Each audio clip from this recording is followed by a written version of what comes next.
네, 안녕하세요. 저는 오늘 도메인 어댑테이션이라는 주제로 최대한 베이직한 부분만 설명을 해드릴 계획으로 오늘 준비를 해봤습니다. 그래서 저는 지금 올해 이번 학기부터 석사를 시작하게 된 최윤영이라고 하고요. 현재 에어랩에서 원래는 데이터 사이언스 트랙 전공이었는데 컴퓨터 비전이 좋아져서 이쪽으로 좀 분야를 약간 틀게 되었습니다. 그래서 현재는 도메인 어댑테이션 관련해서 연구하고 있습니다. 일단은 처음부터 이제 백그라운드부터 얘기를 한번 시작을 해보도록 하겠습니다. 일단 예를 들어서 저 엠니스트 데이터셋으로 숫자를 분류하는 거를 훈련을 시킨다고 가정을 해보도록 하겠습니다. 그래서 저 엠니스트 데이터로 열심히 막 배그포크 훈련을 시켰어요. 그러고 나서 당연히 엠니스트 데이터셋으로 테스트를 해보면 성능이 굉장히 잘 나오죠. 근데 똑같은 숫자를 분류하는 태스크를 하고 싶은데 저 엠니스트 데이터셋에 색깔이랑 스타일을 살짝 추가한 데이터셋으로 테스트를 해보면 57.5%로 절반 정도로 성능이 떨어지게 됩니다. 분명 사실 사람이 보기에는 똑같은 태스크를 하고 있는 것 같은데 비슷한 데이터셋으로 비슷한 태스크를 하고 있는 것 같은데 왜 데이터셋이 달라졌다는 이유로 성능이 떨어질까에 대한 문제를 해결하는 방법론이 도메인 어댑테이션이라고 얘기를 합니다. 그리고 이러한 문제가 발생하는 이유를 보통 도메인 시프트 문제가 생겼다라고 얘기를 합니다. 시작하기에 앞서서 이 백그라운드에서 용어 설명을 먼저 짚고 넘어가자면 여기서는 제가 클래시피케이션 태스크를 하고 싶다라고 얘기를 했지만 이러한 어떤 하고 싶은 작업의 종류를 여기서는 태스크라고 지칭을 하고요. 클래시피케이션을 하든 디텍션을 하든 시멘틱 세그멘테이션을 하든 이러한 부분은 태스크라고 지칭을 하고 도메인이라고 하는 거는 이 데이터가 갖고 있는 피처 스페이스랑 이 각각의 라벨링 스페이스를 한데 묶어서 만든 집합을 도메인이라고 여기서 지칭을 하도록 하겠습니다. 그래서 학습에 쓰이는 우리가 학습에 직접적으로 모델에 넣을 데이터나 도메인을 소스 데이터 혹은 소스 도메인이라고 지칭할 거고요. 테스트 단에서 우리가 원하는 우리가 트레이닝 시키지 않은 데이터셋을 타겟 데이터 혹은 타겟 도메인이라고 지칭을 할 겁니다. 그래서 전통적이었던 비주얼 리커그니션 태스크 같은 걸 보면 사실 다른 딥러닝에도 마찬가지겠지만 한 가지 가정을 하고 시작을 합니다. 소스 데이터랑 타겟 데이터의 데이터 분포가 똑같을 거라고 가정을 하고 트레이닝을 시작을 합니다. 그래야지 사실 앞선 이런 강아지, 고양이를 이렇게 분류하는 작업을 하고 싶을 때 같은 비슷한 데이터셋, 그러니까 예를 들면 직접 찍은 사진으로 만들어진 데이터셋을 가지고 트레이닝을 시킨 다음에 직접 찍은 사진으로 테스트를 할 거라고 가정을 하는 거죠. 이렇게 보통 비주얼 리커그니션 태스크를 합니다. 이렇게 했을 때 좋은 성능이 내도록 목적을 가지고 딥러닝 학습을 시작을 하는데요. 사실 실제 리얼 월드에서는 사실 그럴 일이 사실 많이 없죠. 오히려 트레이닝 했던 데이터셋이랑 테스트를 했던 데이터셋이 다른 경우가 훨씬 많습니다. 그래서 예를 들면 나는 리얼 월드에서 찍은 강아지랑 고양이 사진을 열심히 학습을 시켜놨어도 만약에 내가 열심히 그린 고양이 그림이나 강아지 그림을 테스트를 해보면 얘는 거의 알 수가 없다는 뜻이에요.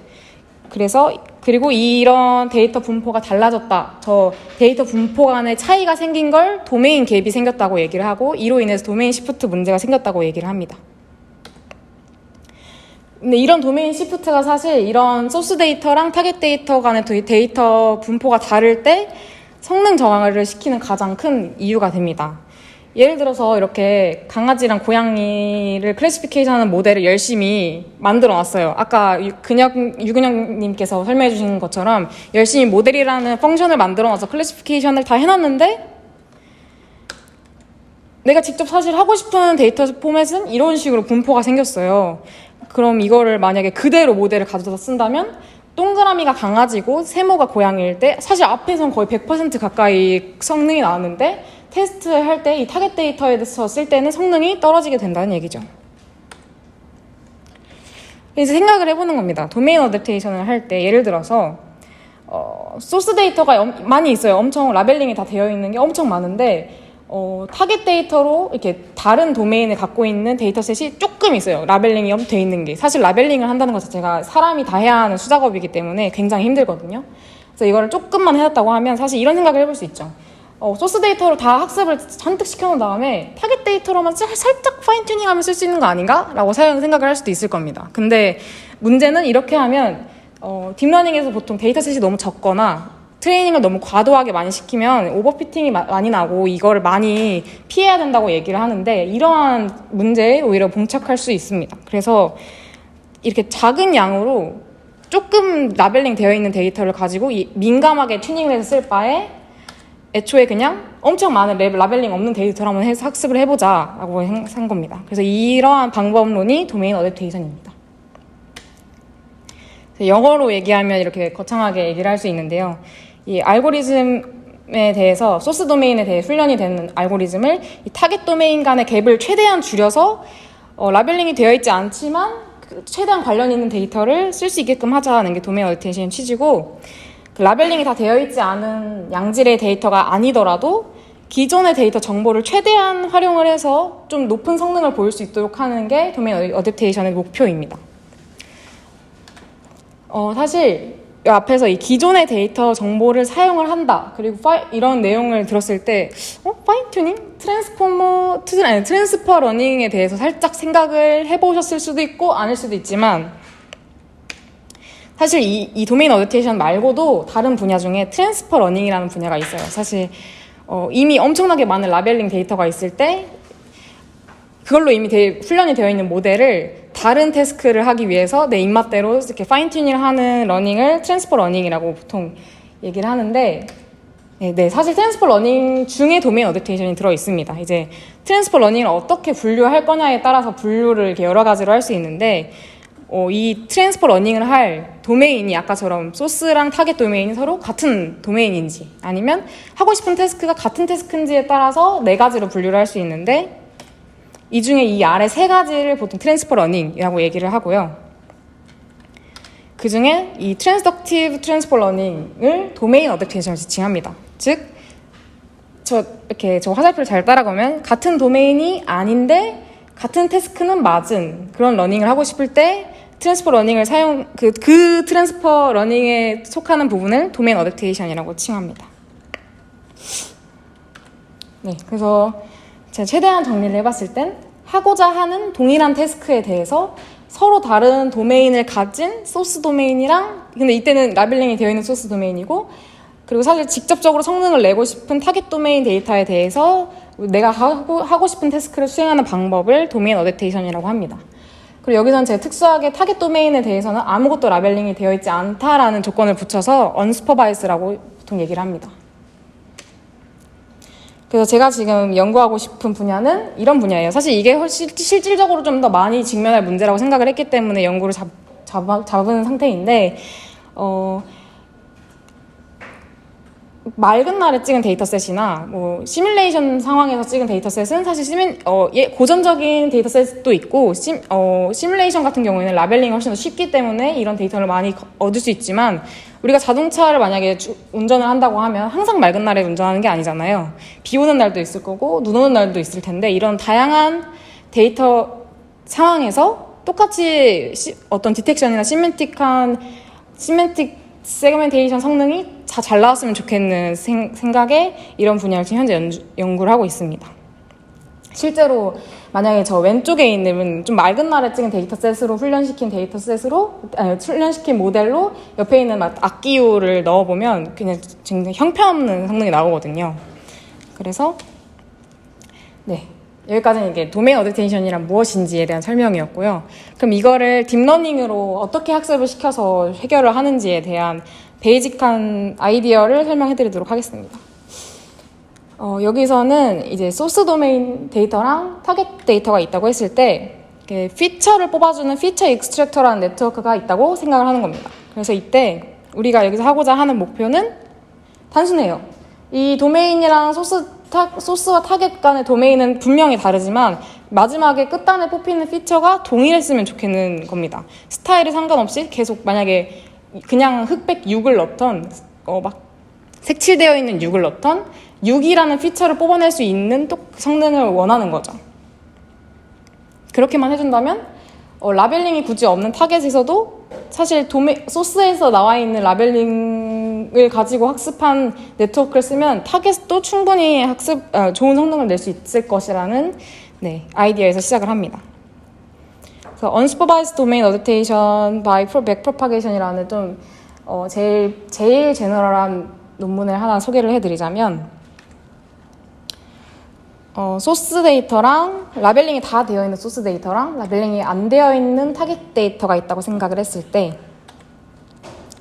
소스 데이터는 라벨링이 다 되어 있어서 이미지를 넣으면 이게 어떤 피처를 뽑든 6이라는 정답이랑 맞는지 안 맞는지 러스를 직접적으로 계산을 할 수 있어요. 근데 타겟을 넣으면 얘는 라벨링이 없어서 이게 잘 뽑았는지 안 뽑았는지를 판단을 할 수가 없습니다. 그리고 이 이미지를 넣고 피처를 익스트랙터 한 거를 이렇게 보면 아래와처럼 그려지는데 만약에 소스 데이터로 가지고 트레이닝을 한 모델에다가 이제 소스 데이터를 넣고 소스 데이터가 파란색으로 이렇게 표시가 되어 있는데 그 피처를 비주얼라이제이션 해보면 다음과 같이 약간 좀 이렇게 구분이 되는 듯한 피처 스페이스를 볼 수 있는데 그거에 반해 타겟 데이터는 한 군데에 뭉쳐있고 심지어는 우리는 사실 같은 피처 스페이스에 있길 원하는데 소스나 타겟이나 근데 여기서는 달리 이렇게 분리된 것처럼 보여져 있습니다. 그래서 여기서 우리의 목표는 오른쪽처럼 타겟과 소스 간의 피처가 구분이 되지 않게끔 만드는 게 목표입니다.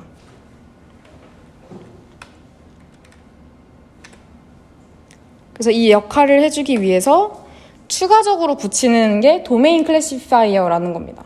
사실 원래 정말 학습시키고 싶은 건 저 맨 위에 피처 익스트랙터와 라벨 프리딕터인데 이걸 도와주기 위한 약간 도우미 역할로 도메인 클래시파이어를 부착한다고 생각을 하시면 될 것 같습니다. 그래서 도메인 클래시파이어는 이 앞서 들어오는 이미지가 소스 데이터인지 타겟 데이터인지 두 개만 분류를 해주는 겁니다. 네. 그래서 만약에 이미지 셋이 들어갔다고 생각을 하면 이미지는 라벨링이 있기 때문에 피처 익스트랙터와 라벨 프리딕터를 통해서 라벨 결과도 뽑을 거고 도메인 클래시파이어에서 소스라는 대답을 듣게끔 학습을 대답이 나와야겠죠. 만약에 잘 학습이 됐다면. 반대로 타겟을 넣으면 사실 타겟은 라벨 프리딕터로 러스를 구할 수 없기 때문에 피처 익스트랙터로 뽑은 피처로 도메인 클래시파이어에서 타겟으로 이렇게 대답을 원하게끔 작동을 하죠. 근데 여기서 피처 익스트랙터의 궁극적인 목표는 이 도메인 클래시파이어가 소스와 타겟을 구분 잘 못하게끔 피처를 만드는 게 목표입니다. 왜냐하면 우리는 피처를 소스에서 뽑든 타겟에서 뽑든 똑같은 피처들만 뽑히게 만들어야 되기 때문에 도메인 클래시파이어에서는 얘를 구분할 수 없게끔 만드는 게 익스트랙터의 목표예요. 그래서 다음과 같이 모델을 표기를 했을 때 보통 딥러닝을 학습시킨다고 하면 특정 오브젝트 펑션을 미니마이즈하는 방식, 러스를 미니마이즈하는 방식으로 학습을 하다 보니까 아래와 같이 쓸 수 있죠. LP 같은 경우에는 말 그대로 프리딕트된 라벨이랑 실제 값 사이의 그 러스 값을 오차를 줄인다고 생각하시면 되고 도메인 클래시파이어도 당연히 자기는 클래시피케이션을 열심히 해야 되는 목표를 갖고 있기 때문에 이 소스와 타겟의 정답을 오차를 줄이는 방식으로 학습을 해야 합니다. 근데 이제 피처 익스트랙터에서 조금 다르게 바뀌게 되는 거죠. 미니마이즈 펑션을 본다고 하면 뭐 빼기 뭐가 작아지려면 앞에 게 작아지고 뒤에 빼는 숫자가 커져야겠죠. 그래서 말 그대로 뒤에 있는 라벨링 프로덕션 러스는 작아져야 되는데 뒤에 있는 도메인 클래시피케이션 하는 러스가 반대로 커져야 됩니다. 즉 계속 도메인 클래시피케이션 하는 아이를 방해하는 거예요. 못하게 피처가 뭔지 구별을 못하도록 하는 방식으로 진행을 합니다. 이걸 그레디언트 리버스 레이어라고 해서 그레디언트 방향 일부러 반대로 주는 방식을 의미합니다. 그래서 컨벡스 쪽으로 가는 게 아니라 오히려 반대로 가게끔 일부러 유도를 하고요. 이렇게 했을 때 실제로 데이터셋으로 만든 학습을 해봤을 때 성능은 아래와 같이 보입니다. 이제 소스로만 학습을 하고 소스로만 학습을 해서 타깃으로 성능을 한 게 맨 첫 번째 줄이고요. 두 번째가 앞서 말씀드렸던 방식으로 소스랑 타겟을 적절히 학습을 시켜서 타겟으로만 성능을 냈을 때 76%, 91%, 73%, 88% 정도의 좋은 성능이 나오고 당연히 타겟으로 트레인을 한 다음에 타겟으로 테스트를 하면 제일 높은 성능이 나오는 건 맞지만 꽤나 높은 성능 그리고 두 번째 상황에서는 거의 유사한 성능을 보이는 것을 볼 수 있습니다. 두 번째는 Adversarial Discriminate Domain Adaptation으로 좀 많이 세간에 알려져 있는 GAN이라는 모델에 많이 쓰이는 Adversarial Loss를 여기다가 도입을 한 겁니다. Adversarial Loss에 대해서 간략하게 설명을 하면 보통 이 비유를 가장 많이 쓰죠. 도둑과 경찰이라는 비유를 제일 많이 씁니다. 그래서 제너레이터는 이제 가짜 돈 만드는 도둑이고 디스크리미네이터가 경찰이라고 한다면 사실 이렇게 경찰이 잘 잡아내면 잘 잡아낼수록 이게 페이크인지 리얼인지 잘 잡아내면 잘 잡아낼수록 제너레이터는 훨씬 더 정교한 페이크를 만들어낼 겁니다. 리얼을 리얼인지 페이크인지 알아채지 못하게끔. 그리고 그거를 표현한 게 사실 위에 있는 러스 값인데 디스크리미네이터 입장에서는 이게 잘 잡을 확률, 디스크리미네이터 입장에서는 리얼을 봤을 때 확률 1에 가깝게 값을 내야 되고 페이크를 봤을 때는 0 확률로 생각을 했을 때 0에 가깝게 값을 내야 되게끔 유도를 하고 제너레이터 입장에서는 내가 만든 페이크를 봤을 때 디스크리미네이터가 1에 가깝게 이렇게 정답을 내도록 구조되어 있는 러스 값식입니다. 얘를 도입을 해서 이제 한 건데요.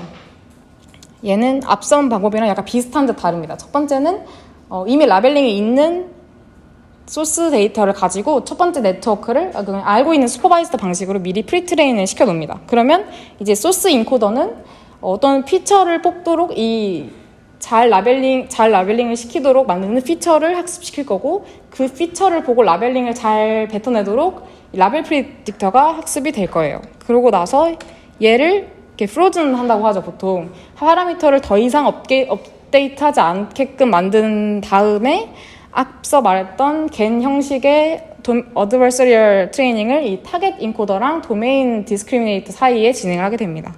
이게 타겟 인코더는 이제 소스에서 뺀 피처인지 타겟 인코더에서 만든 피처인지를 구분하지 못하도록 만들고 있고 도메인 디스크리미네이터는 이제 그 사이에서도 소스인지 타겟인지를 잘 캐치할 수 있게끔 만드는 식으로 학습이 됩니다. 그러고 나서 최종적으로 학습이 다 되고 나면 이 테스트 인코더와 앞서 맨 앞에서 열심히 학습을 시켰던 라벨 프리딕터를 연결을 해서 라벨링을 뽑도록 만드는 거고요. 이렇게 프리트레인을 한 다음에 어드버서리얼 러닝을 하고 테스트를 진행하는 방식으로 진행이 됩니다. 앞서 말했듯이 테스트 인코더가 이제 도둑 역할을 하고 도메인 디스크리미네이터가 경찰 역할을 해서 진행을 하게 되고요. 이때 성능도 마찬가지로 이렇게 왼쪽에 중간에 보면 그레디언트 리버설이 아까 앞에 말씀드렸던 논문의 모델인데 그거에 비해서 맨 밑에 있는 ADDA 이 Adversarial Discriminated Domain Adaptation의 성능이 훨씬 월등히 좋은 걸 볼 수 있습니다.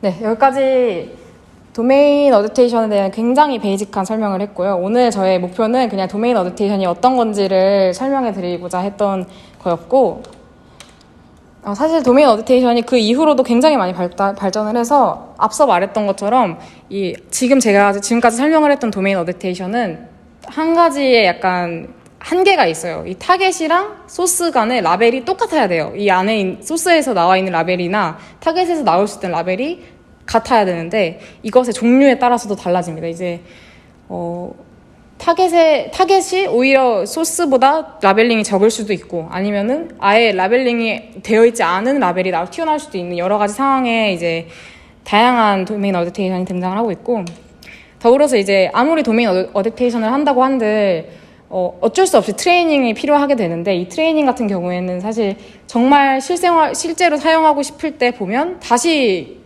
트레이닝을 할 수가 없잖아요. 예를 들면 자동차에 들어가고 싶은 모델인데 얘를 비가 올 때마다 트레이닝을 다시 할 수도 없고 새로운 상황에 직면했을 때마다 얘를 트레이닝을 해줄 수가 없으니까 테스트 타임 도메인 어댑테이션이라고 따로 학습을 트레이닝 하는 것처럼 하지는 않지만 테스트 할 때마다 업데이트를 조금씩 해주는 방식, 온라인 방식으로 도메인 어댑테이션이 연구가 되는 등 굉장히 많은 분야에서 도메인 어댑테이션이 연구되고 있고요.